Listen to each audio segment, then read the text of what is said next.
কি হচ্ছে বাবা? দেশের যে পরিস্থিতি তাতে ভোট দিতে পারবো বলে মনে হচ্ছে না। কেন? কি সব ভয়ঙ্কর নিউজ!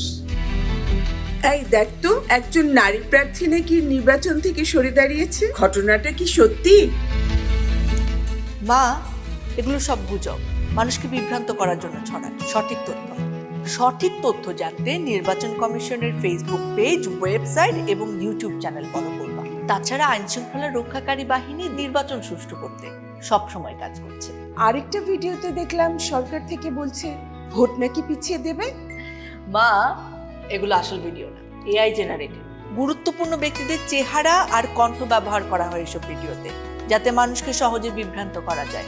অনেকে এইসব গুজবকে সত্যি মনে করে। গুজবে বিভ্রান্ত না হয়ে সঠিক তথ্য জানতে বাংলাদেশ নির্বাচন কমিশনের website, Facebook page, YouTube, TikTok এবং ইনস্টাগ্রাম ভিজিট করুন।